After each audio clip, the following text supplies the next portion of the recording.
વિદ્યાર્થી મિત્રો, જય સ્વામિનારાયણ. આજે આપણે નિર્બળ એસિડ નો આયનીકરણ અચળાંક મેળવો. હવે જો, હવે નિર્બળ એસિડ આ પ્રબળ માટેની, આ નિર્બળ એસિડ ની pH શોધવી હોય ને તો તમને આ થિયરી હવે કામમાં આવશે. પ્રબળ એસિડ ની pH શોધવા માટે પ્રબળ એસિડ ની મોલારિટી જાણતા હોય, પ્રબળ એસિડ અથવા પ્રબળ બેઝ ની pH અને pH શોધવી હોય તો ખાલી એની મોલારિટી જાણતા હોય એટલે તમને pH અને pH મળી જાય. જે આપણે જોઈ લીધું કે જેટલી મોલારિટી હોય એટલા જ H3O+ મળે અને બેઝની જેટલી મોલારિટી હોય એટલા જ મોલારિટી વાળા OH- આયન એમાંથી મળે. અને H3O+ અને OH- આયન ની મોલારિટી મળી જાય એટલે એની pH અને pH મળી જાય. ઓકે. હવે નિર્બળ એસિડ હોય તો શું કરવું? તો નિર્બળ એસિડ નો સંતુલન અચળાંક કહેવાય. જો તમને એમ થાય Kp, Kc, Kw અને હવે Ka આવ્યો અને હમણાં પછી Kb પણ આવશે. તો આ કઈ આ હોય ત્યારે દબાણમાં જ્યારે સંતુલન અને સાંદ્રતા દબાણમાં મેળવો તો Kp, મોલ પ્રતિ લિટરમાં મેળવો તો Kc. ઓકે. પછી Kw કોને કહેવાય?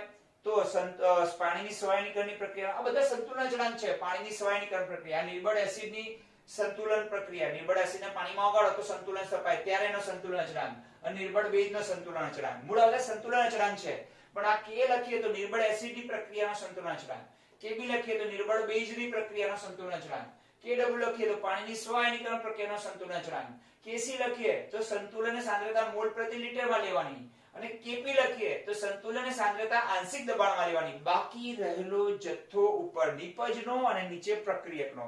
એ તો ભાઈ તમારે વિડિયો 2-4 વાર જોવા પડે, એક ના એક વિડિયો 3-3 વખત સાંભળવા પડે, એને ચોપડી સાથે જોવા પડે, બરાબર. પોતાને એક બે મન મંથન થોડું અંદર કરવું જોઈએ, પછી ખબર પડે. અમે તો શક્ય એટલું બતાવવાનો તમને અહીંયા પૂરો પ્રયત્ન કરીએ છીએ એકી સાથે કે આ બધું એક પ્રકારના સંતુલન અચળાંક છે.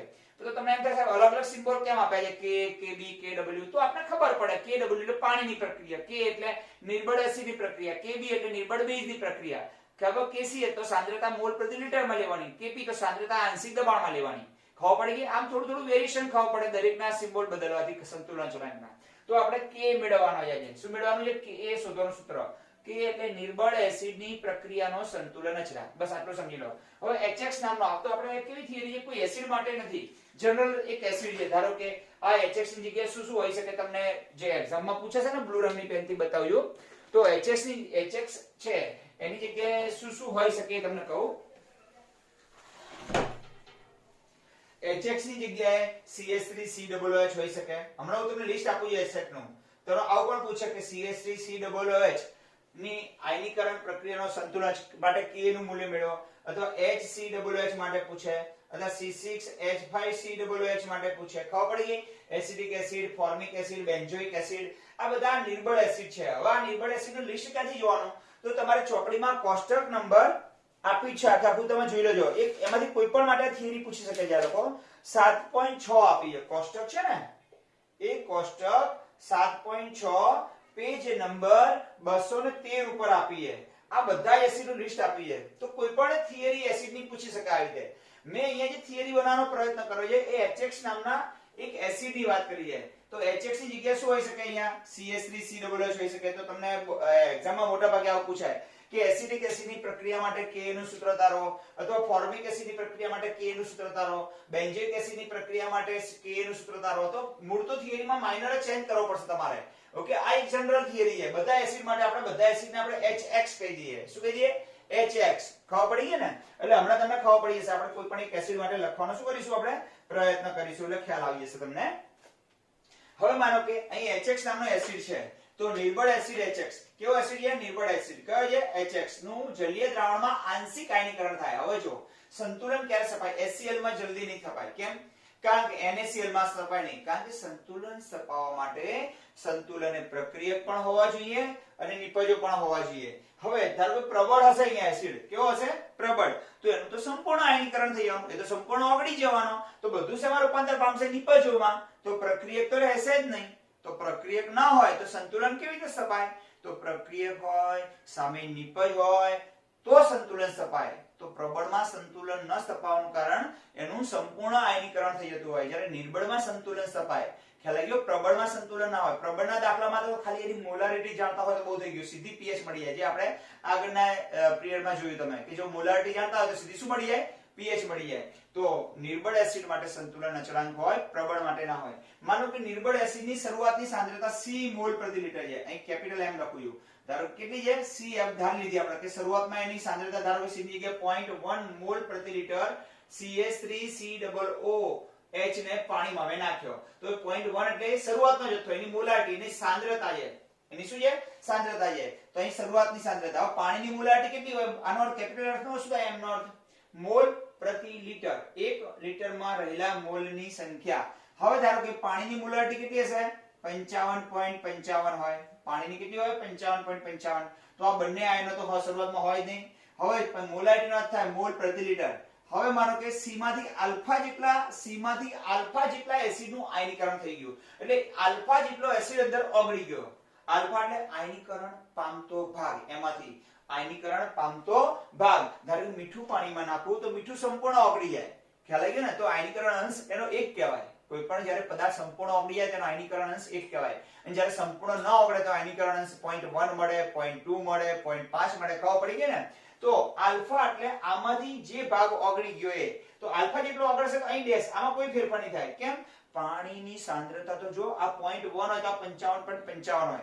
તો આની સાંદ્રતામાં કોઈ ઘટાડો થશે નહીં. 55.55 પહેલા પણ હતી અને એ પાણીમાં કેટલા કણો આની સાથે જોડાઈ ગયો?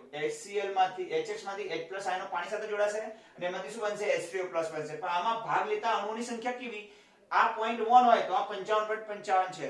તો આ જ્યારે 0 થઈ જાય, માનો કે 0, તો આમાં ઘટાડો કેટલો થાય? બહુ ઓછો થાય ને. આની પાસે 10 રૂપિયા છે અને આની પાસે 2 કરોડ રૂપિયા છે. તો આને 10 વપરાય તો આને 10 વપરાય. તો આમાં 2 કરોડમાંથી કેટલા ઓછા થાય? ખાલી 10 રૂપિયા. તો ગણાય કેટલા? 2 કરોડ. મારી પાસે 10 રૂપિયા છે, મારા ફ્રેન્ડ પાસે 15 કરોડ રૂપિયા છે માનો કે. તો આપણે બેને સરખા વાપરવાના બંનેના. તો મારા 10 વપરાય તો એને 10 વપરાય. તો એના 15 કરોડમાંથી કેટલા વપરાય? ખાલી 10. તો એના ગણાય કેટલા? 15 કરોડ જ ગણાય. તો આનો જથ્થો એમને એમ જ રહેવાનો. એમાં બહુ ફેરફાર નહીં થાય. એટલે આપણે ડેશ મારી દઈએ. એમાં કાંઈ ફેરફાર થવાનો નથી. ખ્યાલ આવી ગયો ને? તો એ આલ્ફા C મોલ પ્રતિ લિટર એ HX નો શરૂઆતનો જથ્થો છે. તો અહીંયા કેટલો છે? ડેશ ડેશ છે. એમાંથી આલ્ફા જેટલું શું થઈ ગયું? આયનીકરણ થઈ ગયું. તો અહીંયા આલ્ફા જેટલો બનશે. તો અહીં રહેશે કેટલો? C હતો અને આલ્ફા ઓગળી ગયો તો માઈનસ આલ્ફા C જેટલો ઘટી જશે. ખબર પડી ગઈ? 10 રૂપિયા વપરી ગયા ને? તો હંમેશા આયનીકરણ પામેલા ભાગને શરૂઆતની સાંદ્રતા વડે ગુણી નાખો તો આટલો જથ્થો સંતુલન આવતા વપરી જશે. તો અહીંયા આટલો પ્લસ આલ્ફા C જેટલો જથ્થો વધી જશે. તો બાકી કેટલો હશે? તો C જેટલો હતો પ્રારંભમાં. C જેટલો હતો એમાંથી ઘટાડો કેટલો થયો? આલ્ફા C જેટલો થયો. આલ્ફા જેટલું ઘટી ગયું. ઓકે. અને એને મૂળ સાંદ્રતા વડે ગુણી નાખો તો આલ્ફા C જેટલો C હતું અને આલ્ફા C જેટલું ઘટી ગયું. તો રહ્યું કેટલું? તો C માઈનસ આલ્ફા C જેટલું રહ્યું. અહીં કેટલું હતું? ડેશ. કઈ હતું જ નહીં. અને આલ્ફા C જેટલું બન્યું તો રહ્યું કેટલું? Alpha C. અહીંયા પણ કઈ હતું નહીં, ડેશ છે જો. અને આલ્ફા C જેટલું બન્યું, આટલું હતું અને આટલું બન્યું, અને તો આટલું બાકી રહેશે. જે બન્યું એટલું જ બાકી રહે ને. અહીં તો કઈ હતું જ નહીં, આટલું બની ગયું તો આટલું બાકી રહેશે. અને હવે સપી જશે અહીંયા સંતુલન સપી જશે. જો અહીંયા સાંદ્રતા બાકી રહી. તો આપણે રસ શેમાં છે? તમને ખ્યાલ છે બધાને? ઓકે. ફરવામાં, મજા કરવામાં, મોબાઈલમાં નહીં. ઓકે, વાંધો નહીં. ચલો. ઓકે. તો આ પ્રક્રિયા છે. ઓકે. આ પ્રક્રિયા છે એમાં આપણે સંતુલન અચળાંકમાં શું હોય? તો સંતુલન સ્થપાયા પછી ઉપર નિપજોના મોલ પ્રતિ લિટર પ્રક્રિયા બાકી રહેલો જથ્થો આપણે સ્પષ્ટ લખીએ છીએ. ઉપર કોણ આવે? નિપજો. પણ કયો? સંતુલન સ્થપાયા પછી બાકી રહેલો જથ્થો. ખબર પડી ગઈ? સંતુલન સ્થપાયા પછી બાકી રહેલો નિપજનો જથ્થો અને નીચે પ્રક્રિયકનો જથ્થો આવશે. ચલો, ક્લિયર થઈ ગયું? ઉપર નિપજનો જથ્થો આવશે, નીચે પ્રક્રિયકનો જથ્થો આવશે. ચલો, ક્લિયર બેટા? હવે ધ્યાન આપજો. હવે આપણે C તો અહીંયા ડેફિનેશન આપી કે C એટલે શરૂઆત અવિયોજિત એસિડની પ્રારંભિક સાંદ્રતા. શરૂઆતની જ્યાં જો અંદર નાખ્યો ન હતી તો આપણે બીકરમાં એસિડ લઈએ તો એ કેટલા મોલ પ્રતિ લિટર છે? 0.1 મોલ પ્રતિ લિટર. ઓકે. ને આલ્ફા શું છે? HX નો આયનીકરણ માત્રા એટલે આયનીકરણ પામેલો ભાગ, એસિડ નો આયનીકરણ પામેલો ભાગ. તો C એ શરૂઆતનો જથ્થો અને આલ્ફા એટલે એમાંથી આયનીકરણ પામેલો ભાગ. આ બેનો ગુણી નાખીએ તો આટલો સાંદ્રતામાં ઘટાડો થશે, એટલો જ અહીં વધારો થશે. અહીં C હતી અને આલ્ફા C જેટલી ઘટી રહી તો આ બાકી રહી. તો આપણે રસ શેમાં છે? બાકી રહેલી સાંદ્રતામાં. એ પણ મોલ પ્રતિ લિટર. આ બધી મોલ પ્રતિ લિટર જ રહી. ઓકે. ચલો, હવે આ પ્રક્રિયાનો આપણે સંતુલન અચળાંક લખીએ. K લખીએ માનો કે. તો K કઈ રીતે લખાય? ઉપર નિપજો આવે, નીચે કોણ આવે?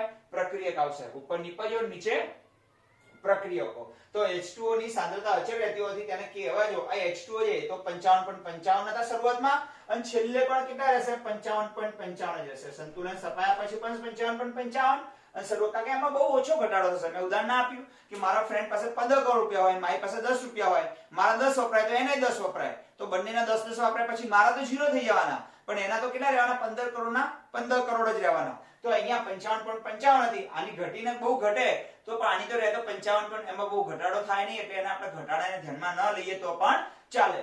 આથી H2 ની સાંદ્રતા અચળ રહેતી હોવાથી તેને K સાથે ગુણી નવો અચળાંક K મૂકી દઈએ આપણે. K શા માટે સિમ્બોલ આપ્યો કે ભાઈ K એ આવે એટલે એસિડનો સંતુલન અચળાંક. આ એસિડની પ્રક્રિયા પણ કેવા એસિડ? નિર્બળ એસિડની સંતુલન પ્રક્રિયાનો સંતુલન અચળાંક. ઓકે, K આવી ગયો, ઉપર નિપજો આવે, નીચે પ્રક્રિયા અહીંયા જો H2 ને ક્યાં ગુણી નાખીએ આપણે? અહીં નીચે HX રહેશે બેટા, H2 રહેશે, જો રહી ગયું પાછું લખવાનું, HX પણ રહેશે.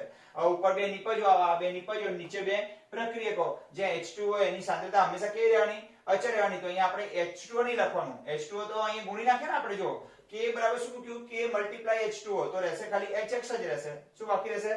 HX બાકી રહેશે. હવે ચલો H3O+ ની સાંદ્રતા કેટલી છે? આલ્ફા C, તો અહીંયા આલ્ફા C મૂકી દઈએ. X માઈનસ ની સંતુલન સ્થપાયા પછી બાકી રહેલો જથ્થો, આપણને રસ શેમાં છે? બાકી રહેલા જથ્થામાં. ક્યારે? સંતુલન સ્થપાયા પછી. તો ઉપર alpha C multiply alpha C અને નીચે C માઈનસ આલ્ફા C. હવે આમાંથી C કોમન કાઢો તો શું રહે? 1 માઈનસ આલ્ફા. તો અહીંયા આલ્ફા નો સ્ક્વેર થઈ જાય અને મલ્ટીપ્લાય ગુણ્યા C નો આલ્ફા નો આલ્ફા C છે તો આલ્ફા નો સ્ક્વેર અને C નો સ્ક્વેર, તો આલ્ફા સ્ક્વેર C સ્ક્વેર, અને આમાંથી C કોમન કાઢ લો તો 1 માઈનસ આલ્ફા, અહીંથી એક C ઉડી જાય તો આલ્ફા સ્ક્વેર C અને 1 માઈનસ આલ્ફા. તો કોઈ પણ નિર્બળ એસિડ નો K શોધવો હોય તો તમારે કેટલી વસ્તુની જરૂર પડશે? બે. C એટલે એની પ્રારંભિક સાંદ્રતા, C એટલે એની શરૂઆતની સાંદ્રતા, અને આલ્ફા એટલે એનો કહેવાય આયનીકરણ અંશ, આયનીકરણ પામેલો ભાગ. તો કોઈ પણ એસિડનું કેટલી માત્રામાં આયનીકરણ થયું એ બંને ડેટા તમને એક્ઝામ્પલમાં આપેલા હોય. ના આપેલા હોય તો કેવી રીતે શોધવાની આપણે પ્રેક્ટિસ કરી લઈશું. બરાબર? તો આપણે શરૂઆતની સાંદ્રતા જાણતા હોય અને એમાંથી કેટલા ભાગનું આયનીકરણ થઈ ગયું, કેટલો ભાગ અંદર ઓગળી ગયો એ જાણતા હોય તો તમને Ka મળી જાય. કેવું? કોના માટે Ka મળે? હવે તમારે આ પણ સૂત્ર યાદ રાખવાનું તમારે. ઓકે, આ સૂત્ર ખાસ યાદ રાખવાનું તમારે. શું ગણવા માટે? એક્ઝામ્પલ ગણવા માટે. C એટલે શરૂઆતની સાંદ્રતા. હવે તમને ધારો કે કોઈ પણ નિર્બળ એસિડની જગ્યાએ એસિડિક એસિડ માટે દાખલો પૂછે તો શું કરવું પડે? ઓકે, આ જે દાખલો શેના માટે પૂછે તમને? એસિડિક એસિડ માટે ધારો કે પૂછી લીધો તો શું કરવાનું? એસિડિક એસિડ માટે પૂછે તો આ દાખલો તો અહીંયા લખવાનું CH3COOH. અહીંયા શું લખવાનું? જો વાદળી કલરથી લખ્યું એટલો ફેરફાર કરતો જો ખાલી. ઓકે, શું લખવાનું તમારે? CH3COOH માટે આયનીકરણ અચળાંક મેળવો. તો આમાંથી જો આ H+ આયનો, અહીંથી આ H+ આયનો પાણીમાં જતા રહે તો કયા આયનો બાકી રહેવાના અહીંયા? ઓકે, આ H+ દેખાય છે બેટા? આ H+ અહીંથી અહીં જાય તો અહીંયા આવશે H3O, અહીં બાકી શું રહેશે? C. આમાંથી H+ લઈ જાઓ. ચલો, આ H+ દેખાય છે તમને? CH3COOH. આ H અહીંથી લઈ જાઓ, આમાંથી H કાઢી નાખો અને વિભારમાં ઘટાડો કરો તો વિભાર કેટલો? 0. તો અહીં કયા આયન રહેશે? CH3COO- રહેશે અને પ્લસ H3O+ થશે. ચલો, ખબર પડી ગઈ. બાકીનું બધું એમને એમ જ રહેશે, કોઈ ફેરફાર થશે નહીં. તો અહીંયા HX ની જગ્યાએ લખવાનું તમારે જ્યાં જ્યાં HX આવે ને ત્યાં CH3COOH લખવાનું. ખબર પડી ગઈ? HX એટલે CH3COOH. જે વાદળી કલરનો ફેરફાર કરે ને અને X આવે ને તો ત્યાં શું લખી નાખવાનું? Acetate ion. તો HX આવે ત્યાં CH3COOH લખવાનું અને X આયન આવે. શું આવે બેટા? X માઈનસ આવે તો તમારે લખવાનું CH3COO-. આ આખી થિયરી પૂરી થઈ જશે. અહીંયા આવશે CH3COO- આવશે. અહીં HX આવે ત્યાં CH3COOH આવશે. ઓકે, X માઈનસ આવે ત્યાં CH3COO- આવશે. HX આવે ત્યાં CH3COOH. બસ આટલા વાદળી કલરના ફેરફાર કર્યા ને, બસ આટલા ફેરફાર કરવાના. આ ના યાદ રાખવું હોય તો આ ખાસ યાદ રાખજો. ઓકે, કારણ કે અહીંયા H અને X હતું, ખબર છે ને? અહીં શું હતું? H અને X. આ X છે દેખાય છે અને આ H છે. તો HX આવે ત્યાં લખી નાખવાનું CH3COOH અને X માઈનસ આવે ત્યાં CH3COO- એસિટેટ આયન લખી નાખવાનું. ઓકે, એટલે આખી થિયરી કોના માટે? જો આટલો ફેરફાર કરો એટલે એસિડિક એસિડ માટે બની ગઈ. ઓકે, આ રીતે આપણે બેઝનો વિયોજન અચળાંક મેળવીએ, નિર્બળ બેઝ. હવે તમને એમ કે સર એસિડ કોને કહેવાય? તો કયા કોષ્ટક ઉપર કહ્યું મેં તમને? 7.6 ઉપર કોઈ પણ એસિડ માટે પૂછાય તો આટલો ફેરફાર કરવાનો. કોઈ પણ એસિડ માટે પૂછાય તો આવી રીતે આ રીતે ફેરફાર કરતું જવાનું તમારે બ્લુ રંગથી, અથવા આટલું યાદ રાખો તો બહુ થઈ ગયું. જ્યાં HX આવે ત્યાં CH3 સિમ્બોલ લખવાનું, એસિડ ની જગ્યાએ એસિડ નું સૂત્ર લખી નાખવાનું, અને X માઈનસ આવે ત્યાં CH3 COO માઈનસ લખી નાખવાનું. એટલે આખી થિયરી એસિડિક એસિડ માટે થઈ જશે. ઓકે, હવે તમે જુઓ બેટા કે K નું મૂલ્ય જેટલું વધારે આવે એનો અર્થ શું થાય? K નું મૂલ્ય ક્યારે વધારે આવે કે જેટલું ઉપર આયનો નિપજો વધારે હોય, નીચે પ્રક્રિયકો ઓછા હોય. એટલે આને કયો એસિડ છે બેટા ખબર છે? સંતુલન સ્થપાયા પછી જે એસિડ હજુ આયનીકરણ પામ્યો નથી તે એસિડ છે. જે એસિડ નું શું થયું નથી? આયનીકરણ થયું નથી તે એસિડ છે. ઓકે, ને ઉપર કયો છે બેટા? બે કે ઉપર આયનીકરણ. તો જો જેટલું આયનીકરણ વધુ થાય એટલા આયનો વધુ ઉત્પન્ન થાય. કોઈ પણ એસિડને જ્યારે પાણીમાં નાખો તો ત્યારે જેટલું આયનીકરણ વધુ થાય એટલા વધુ આયનો ઉત્પન્ન થાય, અને જેટલા વધુ આયનો ઉત્પન્ન થાય એટલો એસિડ ઓછો રહે, અને અવિયોજિત એસિડ કહેવાય. આ હજુ વિયોજન થયું નથી. એમાંથી જે વિયોજન થયું એમાંથી તો આયનો ઉત્પન્ન થયા. તો જેટલું વધુ આયનીકરણ થાય, જેટલા વધુ આયનો ઉત્પન્ન થાય એટલું ઉપરનું પદ વધતું જાય, નીચેનું પદ ઘટતું જાય. કારણ કે જો માનો કે આપણી પાસે 100 આયનો હતા. કેટલા હતા? 100 માંથી ધારો કે 20 આયનોનું રૂપાંતર થઈ ગયું ઉપર. કેટલા? માનો આપણી પાસે એસિડિક એસિડના અણુ કેટલા હોય? 100. એમાંથી કેટલા રૂપાંતર પામ્યા? 20. તો વધશે કેટલા? 80. માનો કે એમાંથી 40 રૂપાંતર પામે તો વધે કેટલા? 60 વધે.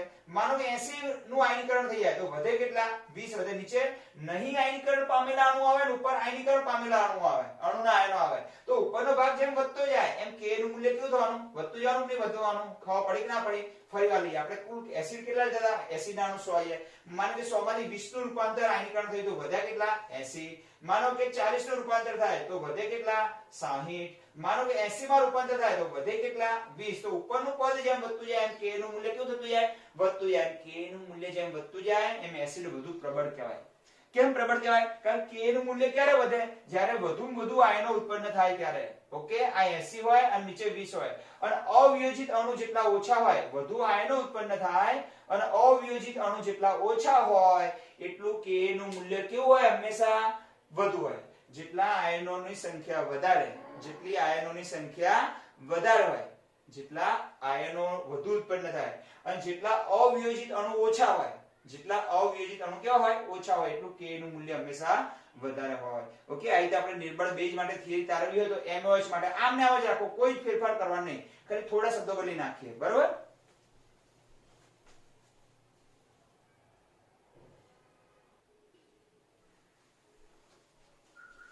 હા વિદ્યાર્થી મિત્રો, હવે આપણે નિર્બળ એસિડની આયનીકરણ પ્રક્રિયાનો અચળાંક લખે ને એવો નિર્બળ બેઝ માટે તારવીએ. ઓકે, કોના માટે તારવીએ? નિર્બળ એસિડની જગ્યાએ નિર્બળ બેઝનો આયનીકરણ અચળાંક તારવીએ. બેઝ લખીએ ધારો કે. તો નિર્બળ એસિડ છે, એસિડ ની જગ્યાએ કયો શબ્દ? જો આમાં ફેરફાર કરું છું ને એ શબ્દનો બ્લુ પેન થી લખું છું. નિર્બળ બેઝ HX ની જગ્યાએ MOH લખવાનું. બેઝ માંથી તો OH માઈનસ આયન મળે ને, જલીય દ્રાવણમાં આંશિક આયનીકરણ, બસ એ પણ અલ્પ માત્રામાં આયનીકરણ પામે. આથી તેની જલીયકરણ માત્ર નીચે પ્રમાણે. HX ની જગ્યાએ શું લખવાનું? MOH. તો જ્યાં જ્યાં HX આવે, જો આ થિયરી કન્વર્ટ કરી હોય તમારા બેઝમાં, તો જ્યાં જ્યાં HX આવે ત્યાં MOH લખવાનું, અને X માઈનસ આવે ત્યાં OH માઈનસ લખી નાખવાનું. ઓકે, એટલે મોટા ભાગની થિયરી કન્વર્ટ થઈ જશે. જો હવે આને પાણીમાં નાખો તમે તો તમને બેઝ છે, બેઝમાંથી ધારો કે NaOH ને પાણીમાં નાખો તો શું થાય? Na+ અને OH માઈનસ. તો આને આપણે MOH કહેવાય કે ના કહેવાય? માની લઈએ આપણે M એટલે Na અને OH. તો આમાંથી પણ બે આયન ઉત્પન્ન થવાના. કયા બે આયન ઉત્પન્ન થવાના? M+ અને OH માઈનસ. સોરી હો, X માઈનસ ની જગ્યાએ તમારે M+ લખી નાખવાનું. ખ્યાલ આવી ગયો ને? ઓલામાં જેમ H3O+ અને X માઈનસ ઉત્પન્ન થયા તો આમાં H+ અને OH આ M છૂટો પડી જશે. NaOH હોય ધારો કે, તો NaOH પાણીમાં નાખીએ આપણે તો શું ઉત્પન્ન થાય? Na+ અને OH માઈનસ. ઓકે, તો અહીંયા M+ અને OH માઈનસ આયન ઉત્પન્ન થશે. ચલો ખબર પડી ગઈ? M+ અને OH માઈનસ. હવે આ તો બધું એમને એમ જ હશે, કોઈ ફેરફાર નહીં થાય. પણ અવિયોજિત એસિડ ની જગ્યાએ આવશે અહીંયા બેઝ શબ્દ આવશે. કયો આવશે? બેઝ. બેઝ નો કયો આવશે પાછો? MOH. ઓકે, એટલે NaOH આપણે જનરલ સૂત્ર લખીએ. MOH ની જગ્યાએ તમે નિર્બળ બેઝ કયા કોષ્ટક ઉપર આપે છે? એ આપે છે. તમને કહી દઉં કયા બેઝ માટે થિયરી તારવી શકાય. કોષ્ટક નંબર 7.7 માં આપે છે બધા જ બેઝ. MOH ની જગ્યાએ તમને કોના વિશે થિયરી બનાવવાનું કે? તો આ બધા જ MOH ક્યાં આપે છે? કોષ્ટક 7.7 માં બધા જ નિર્બળ બેઝ આપેલા છે. કોષ્ટક 7.7 માં જે નિર્બળ બેઝ આપે, આ તો આપણે જનરલ થિયરી તારવીએ. આ તો બધું એમને એમ જ હશે. પહેલા સાંદ્રતા C મોલ પ્રતિ લિટર, 55.4, અહીંયા ડેશ ડેશ હોય. આલ્ફા નું આયન આમાંથી આલ્ફા જેટલો ઓગળી ગયો બેઝ, તો અહીંયા આ તો એની કોઈ ફેરફાર થવાનો જ નથી અને આલ્ફા જેટલો ઉત્પન્ન થશે. અહીંયા c આલ્ફા જેટલો ઘટી હશે તો અહીં c આલ્ફા જેટલો વધી હશે. અહીંયા c આલ્ફા c જેટલો બાકી રહેશે તો અહીં કઈ હતું નહીં, આટલું બન્યું તો આટલું બાકી રહેશે, તો બધું એમને એમ આવશે.